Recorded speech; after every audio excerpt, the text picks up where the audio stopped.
Welcome to the Collective Perspective. I am Robert Lee Orr Jr., and we're on a mission and one mission only, and that is to get all of the voices in one room so that we can find some information that will be productive that you can apply to your life. So, welcome. And we have one job to do, one important job to do, and they only need four people to do it. Anybody, somebody, nobody, and everybody. And with that, this is a coalition roll call. Dave, what's up? Check in as anybody this week because anybody can make a choice to make everything better for everybody. My word of the day is self-awareness, and this is going to be more main when we get later into the conversation, but self-awareness is the conscious acknowledgement the conscious knowledge of one's own character, feelings, motives, and desires. And a lot of people think that they are self-aware, but they aren't because they're lying to themselves. Again, that's going to become more germane when we get later on into the conversation. KT, what's up? What's up? I guess I'm somebody for this week. Somebody. About time. Finally made it to somebody. Oh, man. Somebody and everybody is always anybody. So, stand on your own and do what you need to do. My word for the week is freedom. Don't get it twisted. Freedom can be a lot of things, but financial freedom will be everything. And I'm checking in as nobody, as always. I feel like I'm always left with nobody. And my word for the week is eliminate. Eliminate distractions in your life. Eliminate things that don't mean you any well towards your progression. So if you got to evaluate something that is not in proper rhythm of what you're doing, eliminate it. And with that, we are all checked in.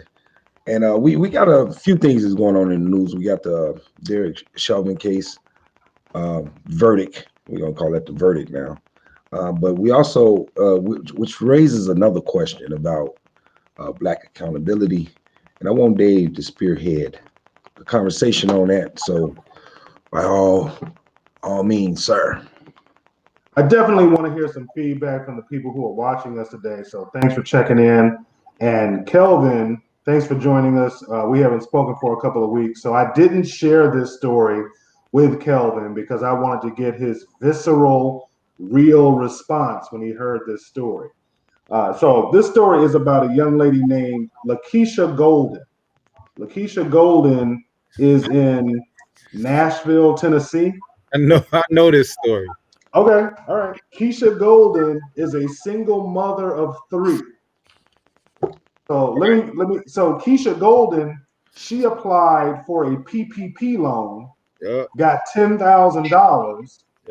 She spent that, and now 2 days ago she launched a GoFundMe trying to raise money to pay back the PPP loan. But before we even get to the PPP loan, let's delve into this a little bit more deeply. Lakeisha is a single mother of three. So that means over the last year, since the pandemic started last year through today, she got over $10,000 of free money because she got the stimulus for herself and then she got the money for her three kids. So she's gotten three stimuli for over $10,000. And she's filing her taxes and getting the earned income credit. So that means she got $4,000 to $5,000 in her tax refund last year and this year. So let's count that up. She got 10 grand in tax refunds. She got another 10 grand in stimulus. Then she went and got $10,000 illegally in the PPP loans. Now she gets sued by the federal government, and now she's doing a GoFundMe page. She's asking you and I to donate to her GoFundMe so she can pay that $10,000 back. I'm sorry, she's trying to raise $20,000, and as of today, she raised $4,522. On her GoFundMe, she says all funds are gladly appreciated and will be used to pay off all fees owed to government. Thanks for your support, Golden. And then further down, she had like another comment in here somewhere where she said something about please help her because she doesn't want to be separated from her 3 kids, which means I guess for real. So here's my issue with that. Don't try to use your kids as a way to leverage the rest of us to give you some free money to pay back some money that you illegally obtained. And again, the fact that she has a GoFundMe page means she spent over $30,000 that she got. She didn't take that $30,000 and go buy Bitcoin. She didn't take that $30,000 and go open up a business. She didn't take that $30,000 and go, buy $30,000 worth of Amazon stock. Which, if she did that a year ago, if she had done that today, she'd have $50,000 or $60,000. She took that $30,000 and tricked it off. Now she wants the rest of us to contribute to her GoFundMe page. I say, let her black ass go to jail. Boy, this story pissed you off. Very much so. Very much so. I'm tired of us, and that's why I wanted to frame this in terms of black accountability. You cannot keep going out there messing up and then blaming the system and blaming the white man no, this sister did this on her own. She had $20,000 to $25,000, and then she had to go out there and get another 10 grand and thought she was gonna get away with it. Now she got caught. She want you and I to put some money on her GoFundMe. That's what I'm saying. That to me, what else? You weren't thinking about your 3 kids when you borrowed that 10 grand. So don't ask me to think about them now. Let me let Kevin in the room real quick. K Nate, what's up, man? How are you? What's going on, man? Anyway, go ahead, Dave. I'm sorry, I didn't mean to cut your rant off. Go ahead, Dave. Oh no, that's my whole thing. She wasn't thinking about her 3 kids when she illegally obtained this $10,000 in PPP funds. So don't ask us to think about your 3 kids now. I can't care more about your kids than you do. That's my whole thing. What's your take on it, Kevin? He's waiting on your visceral answer, right? Your visceral. What's her name? Her name is Lakeisha Golden. Right. Well, I mean, the other thing on top of all that, you figure starting June, she's gonna get $900 a month for her kids for the advanced children's tax credit. So fuck Lakeisha Golden. She whatever she gets, she deserves it. I mean, my whole thing is that's the problem, man. People out here saying, "Oh, PPP." I got people hitting me up, man. You get your PPP loan yet? And I'm sitting there like, why are you asking me? Like, you ain't even got a business. Oh man, I got mine.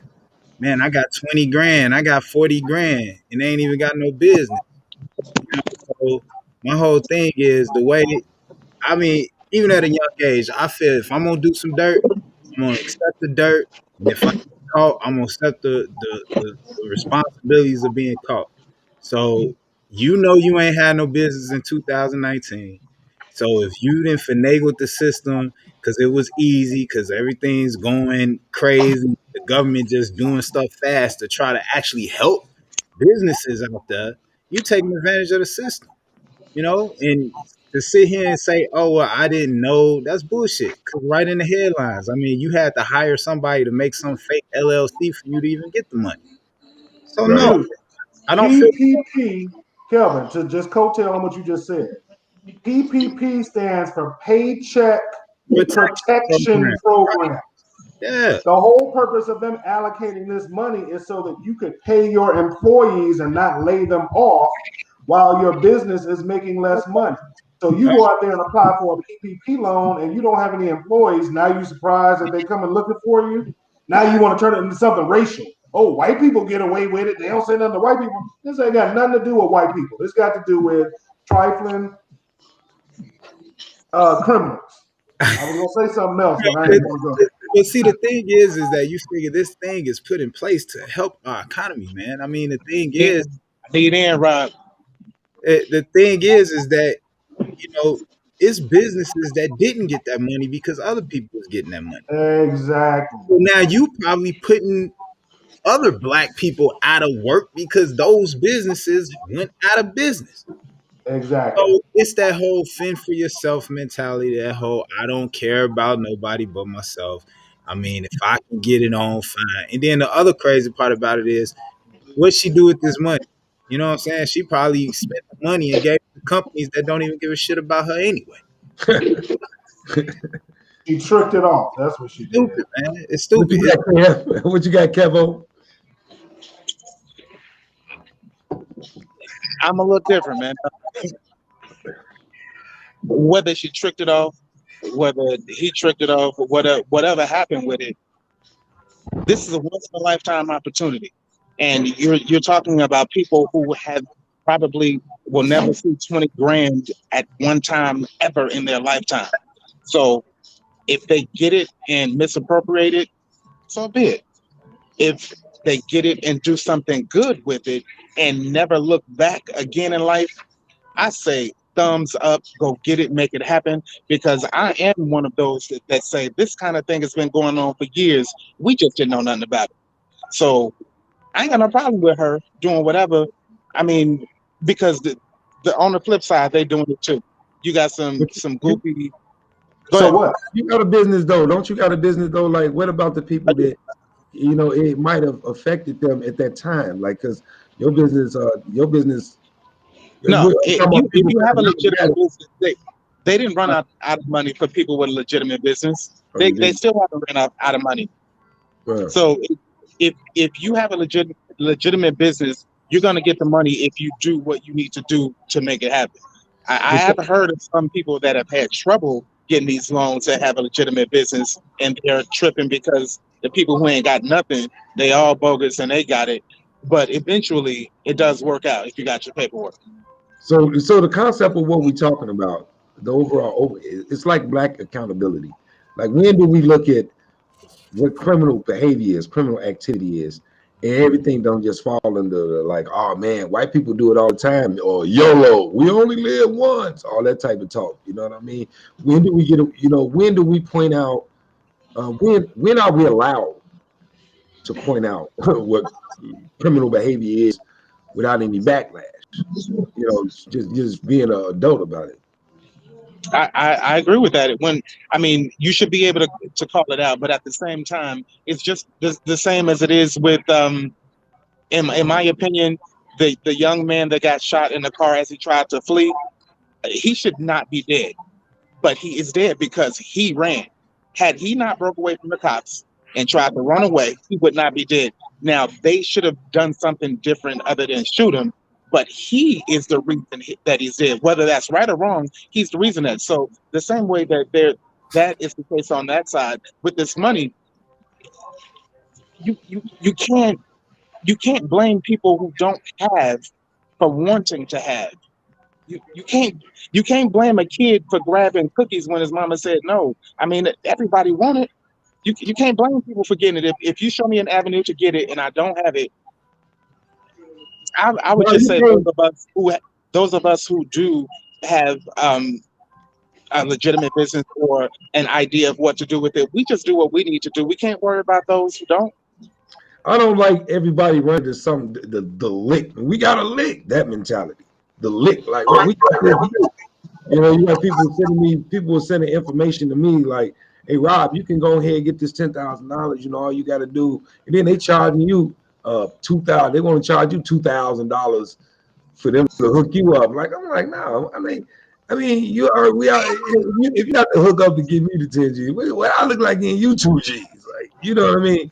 So it was just stupid to me all the way around. I ain't want to. Well, again, it's no different than the bank getting you on any loan that the bank gives you.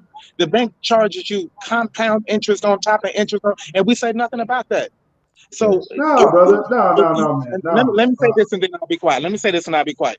Look, if I have the knowledge to get you 20,000 and it's gonna cost you 2,000, and you first of all, it took me 15 minutes to do it, so I get paid for my knowledge.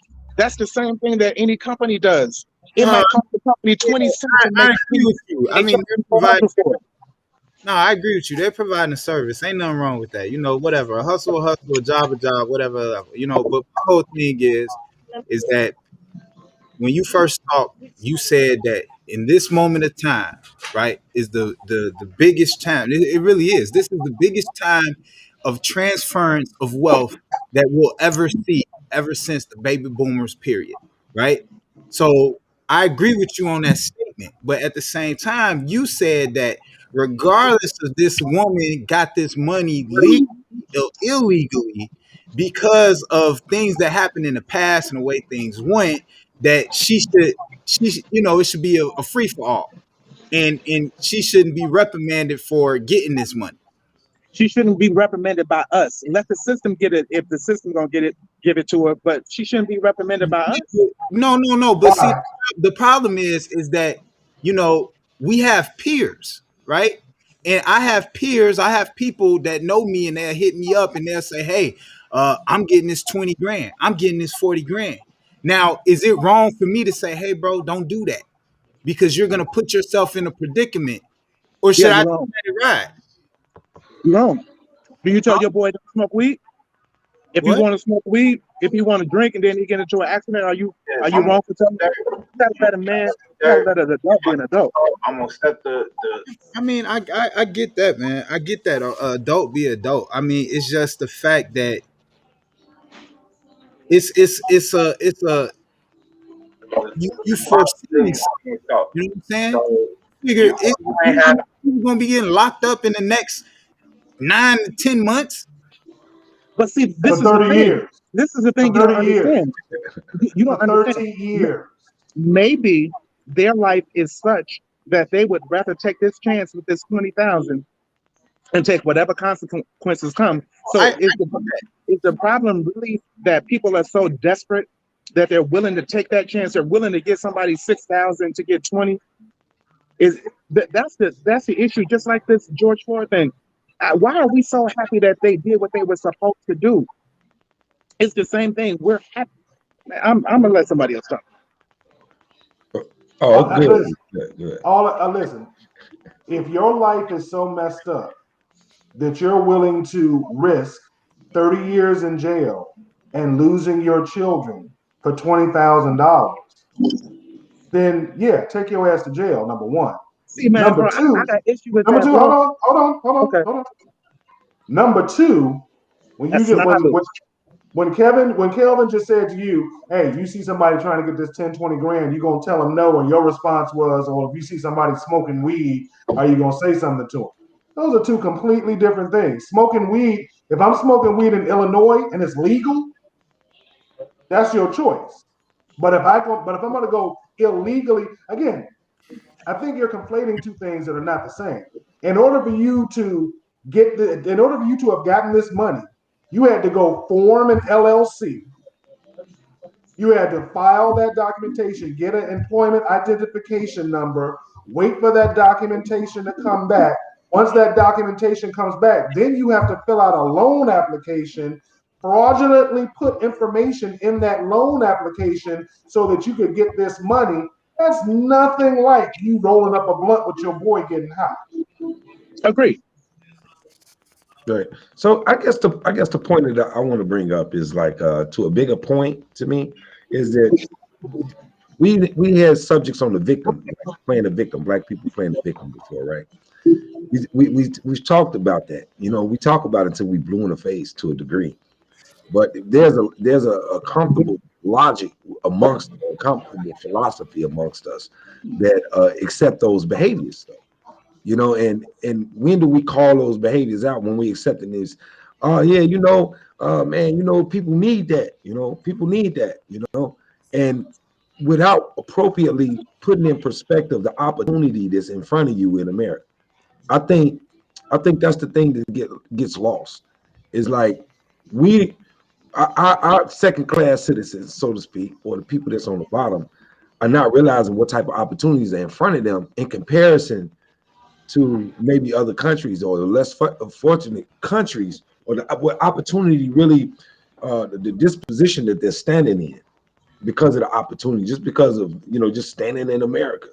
And our perspective is shifted into this impoverished mindset unnecessarily that make you go out and make a decision like taking $10,000, a fraudulent loan.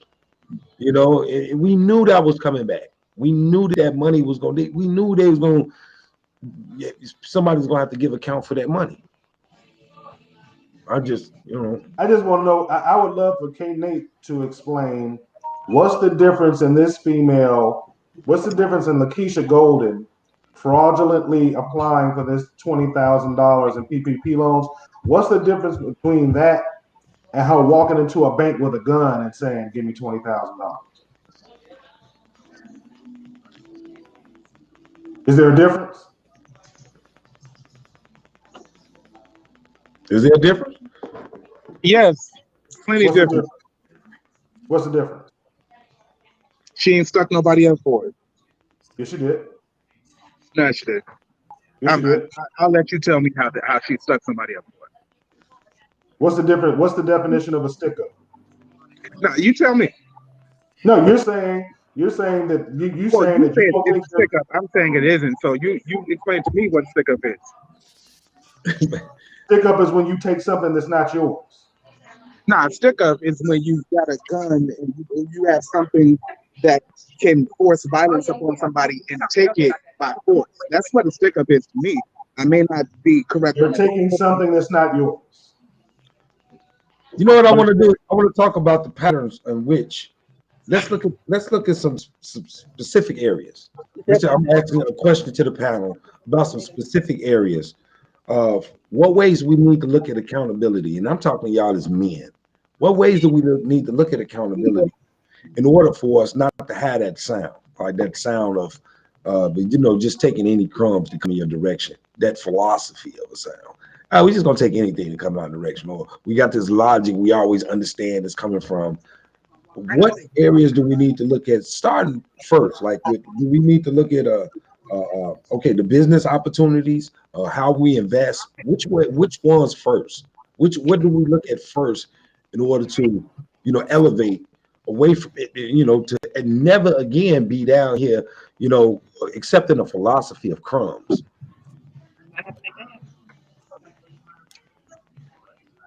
I'm sorry, gentlemen. I'm being super rude. I really love this conversation, David. Man, listen. I want to go back and forth with you, bro. But I have to. Yeah, we're gonna do it again. I have to get out of here, but we'll return. Okay. All right, Kev. Yeah, man. The first thing we have to do is we need to agree on a baseline of morality within our community. I mean, for someone to look at this woman who stole this $20,000 and say, well, we don't know her circumstances. I mean, this might be her only chance in life to get $20,000. So that somehow justifies her taking it. As long as we have that type of mentality, how can we ever realistically expect to change our circumstances as a people? Mm-hmm. Mm-hmm. Go ahead, Kelvin. Kelvin, I'm starting to think that that's the problem. What? Is the fact that we keep collectively trying to change our circumstances as a people. The point. When every day it starts to get clearer and clearer that we are not the same. Woo! Excellent point. Woo!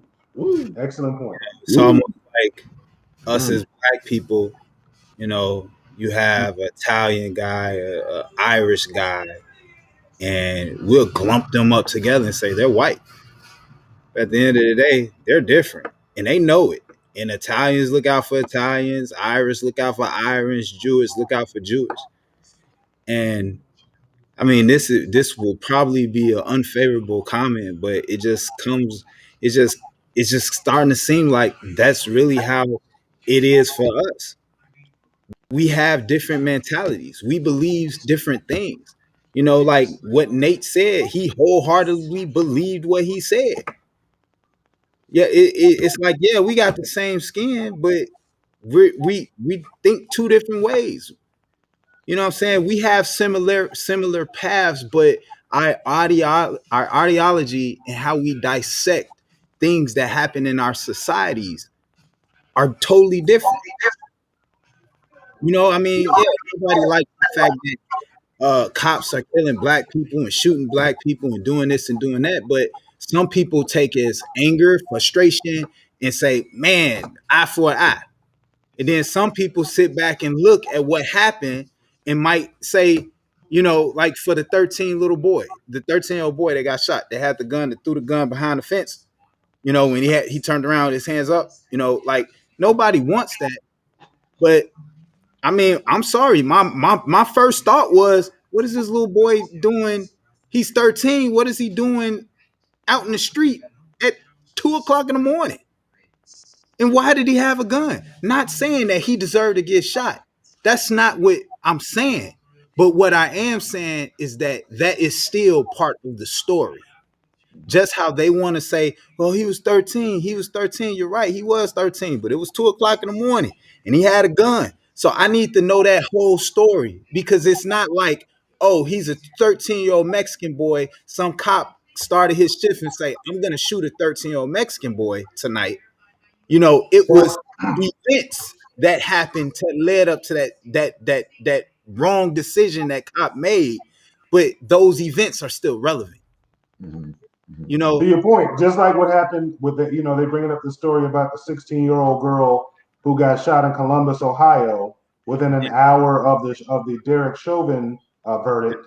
She coming out the house with a knife, trying to stab somebody, and you see the police cam that as the police officer is walking up, he sees this woman, this young lady, with a knife in her hand, about to stab somebody. He didn't have time to sit there and figure out, well, how old are you and what's going on, and are you defending yourself, or are you the aggressor? Are you the protagonist? Are you the antagonist? No, all he knows is he walked up, he saw what he perceived to be as one person about to stab somebody else. So he used his service, he used his gun, and he shot the young lady, and she's dead. Now, it's easy for us to sit, it's easy for people here to sit here now after it's over and say, well, she should have done this, or she should have done that, or the police officer could have handled that differently. He could have blah, blah, blah, blah, blah. We don't, goes back to, again, the whole thing, whether we're talking about the 13-year-old young man in the alley, the young man in Toledo, or we're talking about this young woman who got shot by the police, or we're talking about Lakeisha possibly going to jail for stealing $20,000 in PPP loans. The thing that all three of those circumstances have in common is that it's easier to point the finger and blame somebody else than it is to be accountable for what part you played in the circumstances that you find yourself in. Yeah, the thing is like I do feel real strongly close to what Kelvin is saying, in the sense that, it is a hard reality. It's the same moment, Kelvin, you had when you was like, man, should I really say this? It was like you had a moment. You was like, should I really say this? I've been feeling like that a long time, that we're not the same. A lot of us amongst each other are not the same. And the real reality about it was, since we're talking about it from this angle, let's just talk about it for real, since we got it out, when they looted in Chicago, when that looting occurred in Chicago, it was a hopelessness that hit my heart that I can't shake. Yep. on that subject, on that unifying subject. And I must admit, man, it was like, and I'm not, again, like I can understand, I can understand what Kevin, Nate was saying about understanding what people need and stuff like that. But I know too many situations where people are consistently making the wrong type of decisions, and they know they're making the wrong type of decision, and they don't give a damn, and they don't care what it costs. They're not self-aware. That's why I use that word tonight. They're not self-aware. No, give a shit. They don't really. They don't. Exactly what they doing. You know, They know- and you look at the fact that they even a lot of we talking about that mindset, right? Look at the fact that mindset is now is just straight up just strong arm robbing people of their cars. Yeah. You know what I'm saying? Like that ain't the same, man. Yeah. We're not the same, man. You know, that ain't, you know, like now, you know, like just say what's in the mindset of the young rapper that's a serial killer. These rappers are serial killers. Anytime you going around, some of the, not the rappers, I'm saying the ones who before they became rappers, you know, these people gang banging, they're going around neighborhoods and they at war and really just straight running around the neighborhood looking for an op to murder. Yeah. We got when are we allowed to tell the truth about what need to be thrown off the ship? Right. You know, some need to be thrown off the ship. Right. Damn, if we all out underwater and this what's going on, this is the behavior, we're like, damn, man, it's gonna infect all of us if we don't, you know. Right. And that's the biggest way, the way I would say it, and I've said it like this before, the biggest problem that we have, and let me say this: every culture has a subculture. Yep. So that's the thing that we haven't acknowledged as Black people, is that when people are talking, oftentimes when Black people are being criticized, it's not Black people, it's the subculture of Black people that are being criticized. But then because we associate ourselves and say, oh wait, you talking about Black people, so I can't let you talk about Black people because I'm Black. No, they're not. They're talking about that subculture that you're talking about, Rob, that will go out there and carjack somebody, or that'll go out there and loot a store and burn down a neighborhood, and then turn around the next day and say, why don't they build no stores in our neighborhoods? Because they don't know how long it's gonna be there.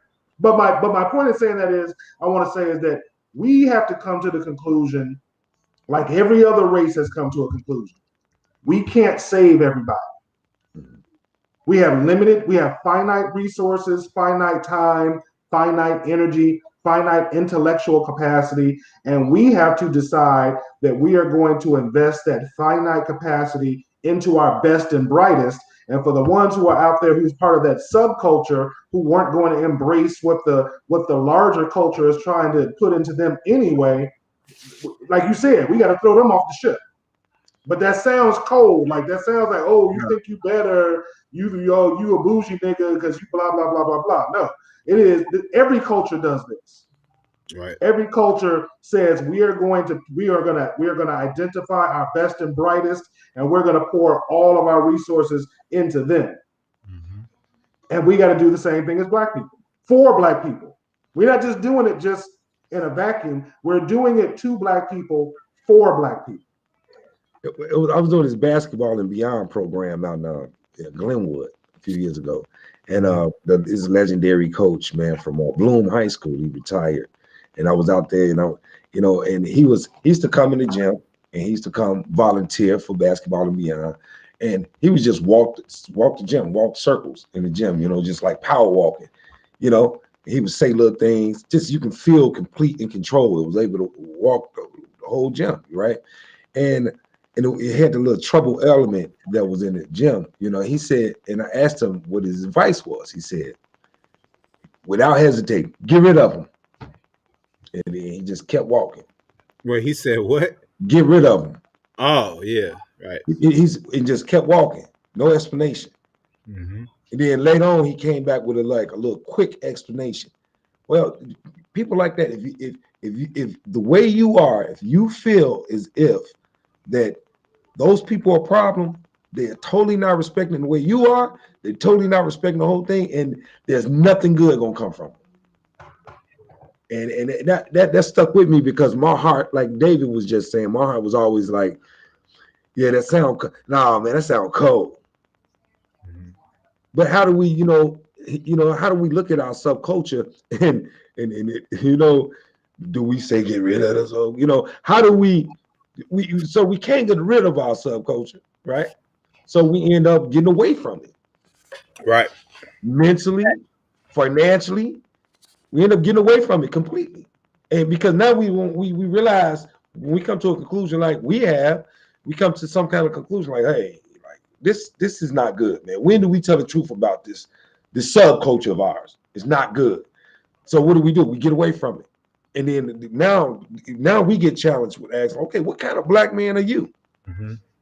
What kind of black man are you to get away from this? Your people. Right. You know, you're like, well, what you want? I want ownership. You know, if I can't get people to think about ownership, why would I stay around them? That's keeping me in the conditions. Right. You know, but you got to get back. You know, you got to get back. No, I got to pull out. I got to pull people out. Right. Yeah. Yeah. You know what I'm saying? I got to talk ownership. You got to sit them in positions where you talk ownership. It's all about leveling up. And that's the thing about that mentality of, oh well, I got a chance to get $20,000. I'm gonna get it. You know, and it's like that's not a person that's trying to obtain ownership of something. Because when you're trying to obtain ownership, you know that what I do today or what I did tomorrow, well, what I did yesterday is going to affect my tomorrow. Mm-hmm. Mm-hmm. And it's going to destroy my tomorrow. Mm-hmm. So you tread lightly, you move strategically, and you make definite ass plans. So it's like you said, like how could you, if you're trying to own something, how could you roll with a group of renters? It don't make sense. It don't make sense. You trying to own something, and all your friends are renters. They can't tell you shit. They can't tell you about PMI. They can't tell you about writing off interest rates. They can't tell you about HELOC. They can't tell you about nothing. What you doing? You are the average of the 5 people you hang around. Yeah, you are. So to your point, if you are the 5th person in a group of 5 and the other 4 are renters, that sets your seat. All you have to do is do a little bit better than them, and you'll think you balling because those are people you hanging around. And then that's your ceiling, because now you are the top of your mountain. Exactly. You'll never be nothing else. Exactly. In our community, we have too many big fish in little ponds. Yeah. That's the easiest thing to be, is a big fish in a little pond. Yeah. Mm-hmm. It's exhausting though, bro. It really is, because it don't have to be like this. Right. Well, one of the things that I see is a major issue for me, in my observation, is I need to be entertained. Like we focus on being entertaining or being entertained so much. We spend and invest, or we invest a lot on entertainment and perception of having money.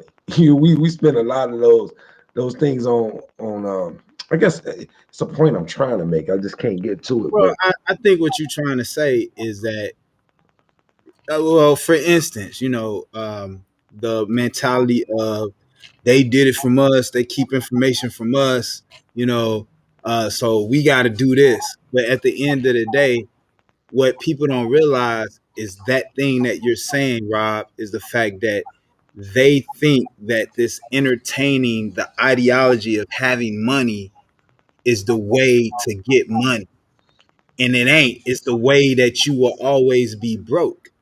The thing is, I went to the Premium Outlet Mall today just to go get some jeans or something, right?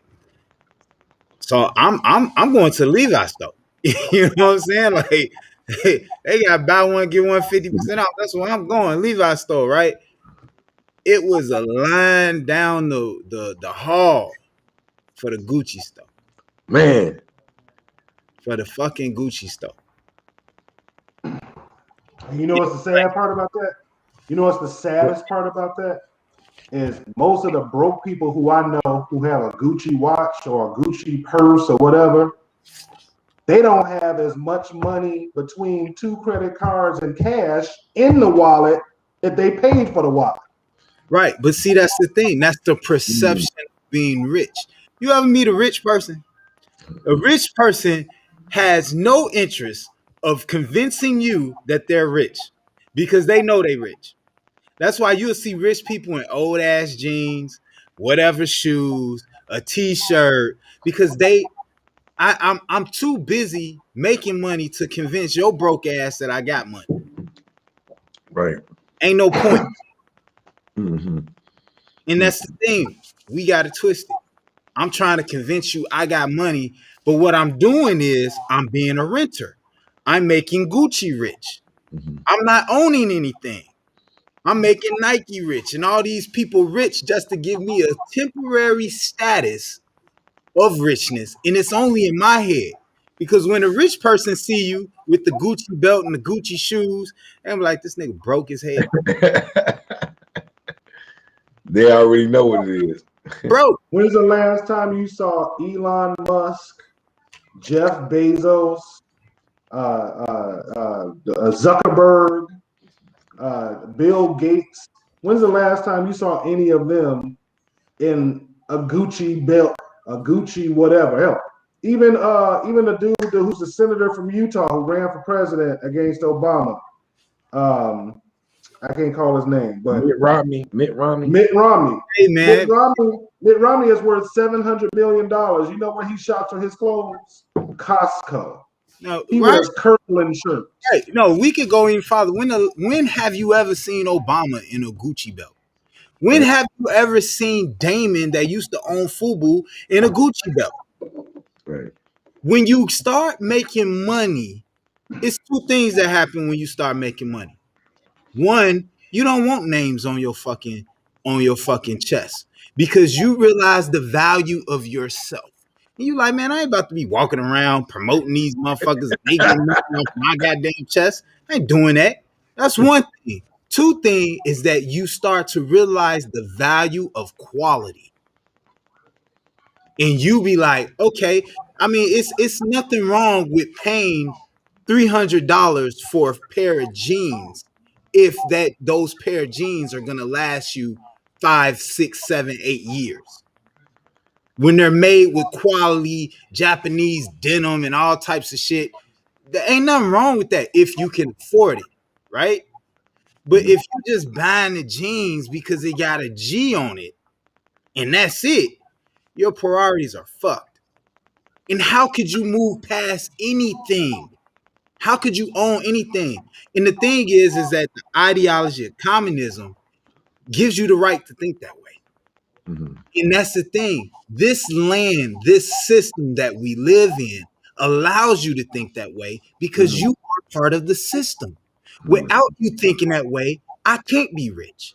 Right. I need a renter. I need a Indian. I need a person that runs their mouths to work at the reception desk at my office. Right. Nah, that's real. Question for you, Kelvin.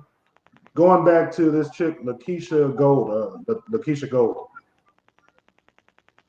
Did the fact that between the stimulus checks that she got and her earned income credit tax refunds that she got, did that free money that she received embolden her to go get that PPP loan, even though she knows she didn't have a business, wasn't qualified to get it? Was she thinking in her mind, and I got all this other money, I ain't have to do anything for it, ain't nobody checking for it, so this 10 grand, whatever, they ain't checking for this 10 grand. No, you know what it is, and that's why I asked Nate what I asked Nate. You know why she applied for that PPP? Because her community provoked her to apply for that PPP. Because when that shit hit the black community, that shit spread like California wildfire.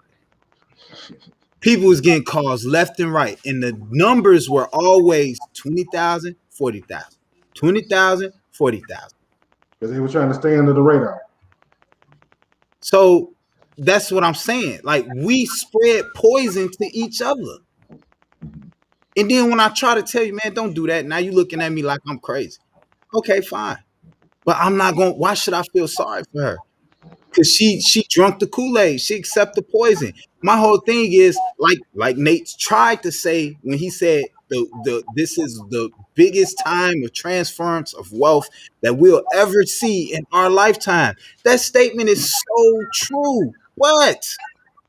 Let's go back to Keisha Goldman. If she took her stimulants and did something with it, Mhm. where would she be today? And let's go back to what Nate said. Let's say she did do something with her stimulants, but she needed a little bit more money to get it over the hump. Okay, fine. Take the hustle, take the chance, take the PPP money. But guess what? If you did what you should have did, and you needed that little boost, then you would have got that money and you would have been able to pay it back, and you wouldn't have been on Right. nobody's internet asking for it back. Mhm. Right. That's why I said she would have took that money into Bitcoin or bought some Amazon stock or whatever. See, that's the thing, because all the time it goes, well, we don't know. You know what I'm saying? If you notice, he used the example of kids. But then it's like, dude, how are you describing adults? And you're gonna use kids as the example. I ain't no fucking kid.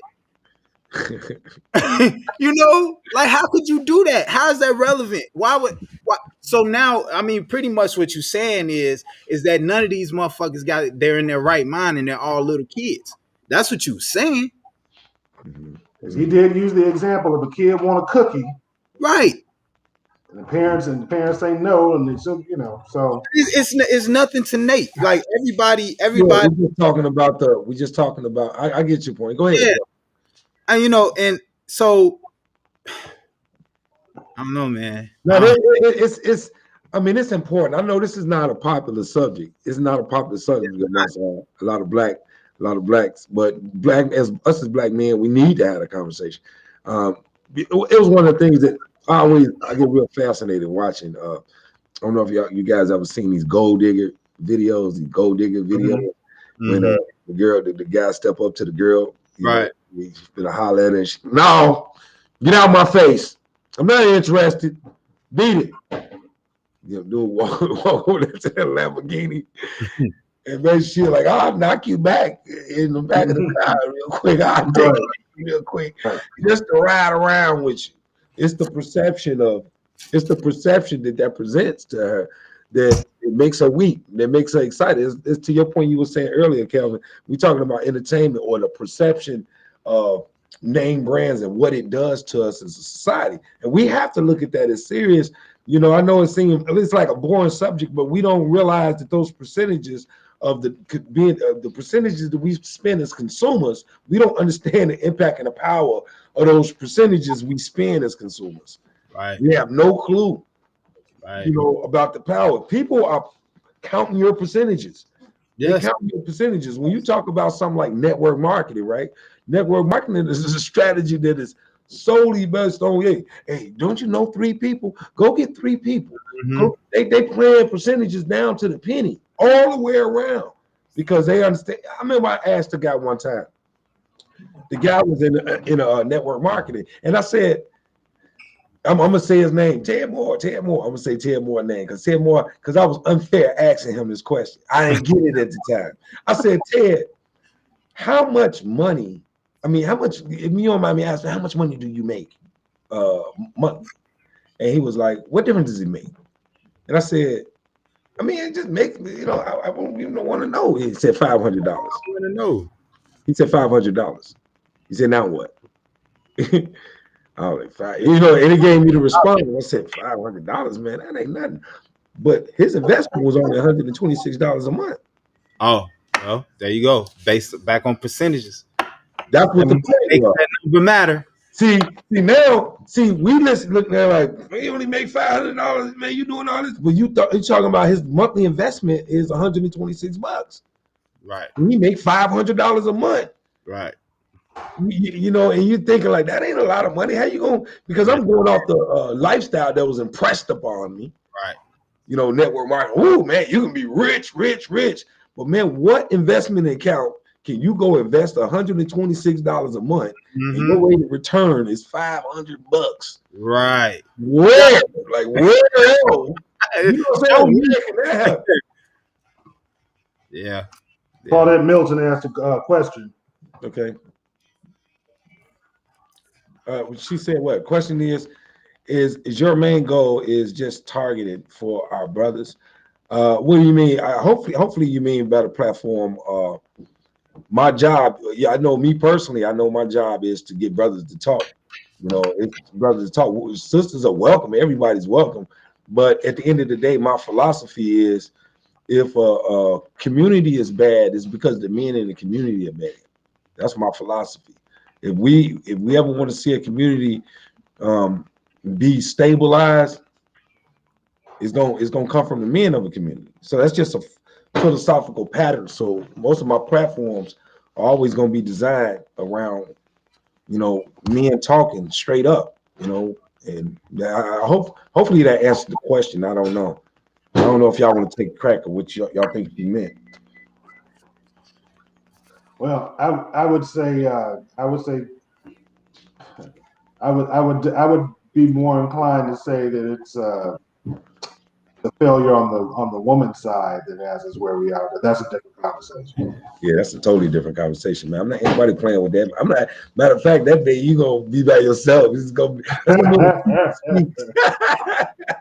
That's gonna be a secret. Hey, I'll do that show with you, man. What you say, Calvin? I'll do that show with you, Dave. Hey, God, I got you. hey, I'm not. It is what it is. We can talk about it. You can have your opinion, but Answer the question. Then answer the question. Just bite on it a little bit. Just answer the question. Just bite on it. I don't know. I don't know if she's talking about the conversation or if she's talking about the platform. So, Claudette, if you're watching, can you clarify your question for us so we can answer it? But yeah, man. Again, when I saw that story about the young lady, and then I saw the other story of the 16-year-old young lady who got murdered by the police officer, and she had the knife, and she ran out the house trying to stab the two women. And again, like she posted right there. I know it's hard to converse with other females through too many emotions. See, that real. Right, and she makes an excellent point because women a lot of times they'll say I feel like, and you can't argue with how somebody feels. So if you say I feel like, then in their mind they won the argument. I feel like. I can't tell you don't feel like, you just told me how you feel. So, but no, like I said, when I saw those two stories, K Nate brought it up earlier, when I thought about Dante Wright, where he snatched away from the police officer, he got shot, and just the stories that have been going on in the news, it just started me thinking about, we spend a lot of time blaming people and circumstances and things that we have no control over. We spend all of our time talking about those things, be it systemic racism, white supremacy, blah, blah, blah. But we spend so little time talking about the choices that we do have control over, that would change our lives overnight. And I'm not talking about radical things. I'm talking about finishing high school, not having children out of wedlock, saving money, networking with like-minded individuals, starting a business. I'm just talking about just small things. I'm not saying for everybody out there to become a millionaire by the end of 2021 and go get a PhD and start a company that's on the Forbes 50. I'm talking about just little things. If you just started, if you're not saving anything, save $25 per pay period. If you're saving $25, bump it up to 50. If you're saving 50, bump it up to 100. Right. If you're thinking about, I don't need this high school diploma, I'll just go get a GED. No, get the high school diploma. And then if you got your high school diploma, think about going back to get that associate's degree, or go learn something. Again, like, life is about pushing to the next level. And I just feel like we've got so many people in our community who are just complacent, and then have the audacity to complain about their circumstances that are born out of complacency. Mm-hmm. Does that make sense? No, it does. It does. I mean, we get it. Yeah, I mean, we get it. I mean, and and we I don't want to suggest like we figured it out. That's why we talking Not about at all. those guys over there. That's not what we're trying to allow to occur. That's not what's happening. What is happening though? We got to make your mind up to say, I am not making that type of decision, or I'm not going to be around this type of environment. I'm not doing it. Period. I got to go in this direction in order for some things to happen for me on purpose. You know, it's like one of the things. There's a lot of things you do on purpose. You know, like a few years ago, I don't know if this is a good example or a bad example, but I was going to a diverse church, you know, on purpose. I went to a mixed church on purpose because without me seeing white men in a certain type of humble disposition, it was always going to keep me with a anger disposition toward, you know, the efforts that was needed to go for. I needed to see some white dude with his hands in the air praising God. You know what I mean? I needed to see them in a vulnerable moment. You know, so on purpose, through years, I made a conscious decision. And me personally, I think it did something to my heart. You know, and I think it did something to my heart with the evolution of diversity in America. I don't think I would have been as receptive, if that makes sense. So my point is, you have to do things on purpose. You know, however you see yourself going, you got to do things on purpose. And I think that's the point of these platforms, although they can be boring, but I'd rather be boring and deliberate to progression than exciting as hell and broke forever. Mm-hmm. Or non-progressive. You know what I'm saying? He exciting when he come around. Yeah, he exciting. Look at him. You know what I mean? So I think that's my take on it. You know, let me read Claudette's.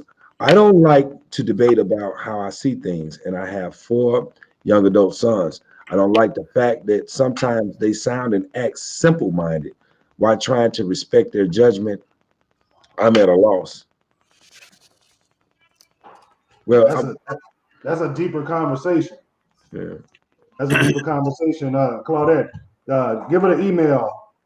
Give her the email, Rob, so she can email us and we can, we can put something together. I mean, for me, just reading that, I just think of my kids, and they sound and act simple-minded while trying to respect their judgment. I'm at loss. My thing is that them your kids, and your kids are an extension of you, regardless if we like it or not. And I'm not. If my kids say something stupid, you know, or doing something, I'm gonna tell them like, "What are you doing?" And I'm not going to allow them to be like, "Oh, this is just a cool thing to do," or whatever. It's like, no, you about to explain to me why you doing this stupid shit. Mm-hmm. You know, and what happened, what 9 times out of 10, what happens is that while they're trying to explain a level of embarrassment settles in, because then they start to realize that this is stupid, because I can't even explain what I'm doing. Mm-hmm. To respect the judgment, I'm confused what she mean by that. We say, trying to respect. Trying to respect their judgment. It's kind of like the young, like their views. Like, first of all, what I hear, correct me if I'm wrong, I hear a single mother, and it sounds like, for me, that is a huge issue. The reason why we're having these conversations, you know, this is the reason why we're having these conversations, because we're talking about a subculture of a community that is evolving without the fathers in the home. And this is the result of what it ended up sounding like. It's abnormal. It is. And we gotta identify that as abnormal. That's abnormal. That is not normal. And so that to me, that's what I hear her saying. I don't know. If I'm wrong, Miss Claudette, just correct me. But it sounds like there's no consistency. If you got 4 boys, that they don't sound like their fathers is in there, because I got 2 boys, and I know, I'm pretty sure most of the men I know got boys, man, they boys is humble underneath daddy's authority. Right. For real. The ones that's really engaged and involved, the fathers, man, please, man. My son to this day, man, my son still, he 28 years old. He still do not curse around me. You know what I mean? Now, what the youngest one does, now, but then the oldest one, yeah, different type of relationships. You know what I'm saying? So, but you know, at the end of the day, my point is when you're a father, when you have a father, that's the whole point, Claudette. When you asked the question earlier about what are we doing here, I'm saying, hey, we got to bring men together. We got to bring men together, have these platforms and these conversations in order for us to, so we can eliminate that subculture that everybody is questioning amongst us. Yeah, we definitely have to do a better job of creating a bright line of demarcation between the subculture in the African American community and the larger African American community. We cannot continue to allow our experience to be defined by the subculture. That's really the bottom line. That's really right. Agreed. All right. What else I got left, man, before we jump out of here, man? It's been an hour, so we're about to log off, man. And, you know, yes. Go ahead. Huh? I was about to just give my sign off. I am David Seaton. You can follow me on Twitter at David A. Seaton. You can go to my blog. I've got videos. I've got audio interviews. I've got articles over a ton. It's just a bunch of information there about just about anything you could think of. The URL for my blog is Seaton Speaks. That's SEATON speaks.com. I would appreciate Claudette. Have your sons go there. I just did an interview very recently with two young Black men who are finishing dental school at Tufts University. Very impressive young Black men, and your sons might enjoy that, and they have their own YouTube page that they can follow so they can interact with them on that. I also do co-host a show, the Buchanan and Seaton Show, on Friday nights from 9 p.m. to midnight on WVON 1690 AM, The Talk of Chicago. You can check me out there. And every first Monday of the month, I appear on Word Television, wordtv.com in Philadelphia, Pennsylvania, Philadelphia. And that's me, and looking forward to doing this next week. You know what, Dave? You're like, I don't know. You're just the busiest robot in the world. Coming after you, I just feel like you ain't doing right. I'll just sit here like I thought I was a busy person. Shit. Claudette, stay on their ass. Keep doing what you're doing. Man, yeah. I really don't have that much to say. Check out Dave's shit. check out.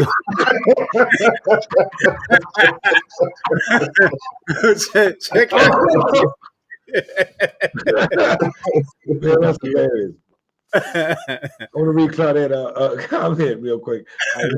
I don't have a man in my life. I don't do drugs. I'm not an alcoholic. I'm not constantly trying to push them to. She said, I'm constantly trying to push them to be something, do something, act on their potentials, etc. I've been their biggest fan, main motivator with nothing but determination and respect. Hey, guess what? Sometimes you got to get in their ass. Yeah, that's all. That's all. You're not disrespecting your sons by getting in their ass. And, there's a fine line there because you don't want to emasculate your sons. You want them to, still respect you as a mother. That's a tough one though. Being a single mother of 4 boys. So I do. You got a tough one to hold. Hey, find. Here's my suggestion to you. Find out what your sons, each one of them, really like to do. Not rapping, not playing basketball. Find out what they really like to do and what they're good at, and find each one of them a mentor in that area. Find out what they like to do, what they're good at, and hook them up with a mentor in that area. And that's probably the most constructive thing you'll be able to do for each of your sons. And stay on their ass with that, because what'll happen is they will start to see results in what they're interested in. Exactly.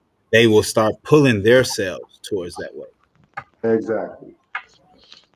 Good. Anyway, you can catch us on Collective to Network. You can email us at Collective to Network with any question you have. I hope you got the email. Claudia, feel free to reach out at any time. Claudia, we Facebook friends. So you always know you got the green light to reach out to me anytime you want to about anything that I possibly could do. You know, I ain't no pump fake either. You know, I put in honest effort. You know what I mean? So you can catch me on a Collective Network of Collective Perspectives on YouTube. Go to that page, subscribe, like that page, hit the notification bell. So any shows that we have on Collective Perspective will be running, and you'll get the notifications for them. So thank you for listening. Thank everybody for listening, and we are out.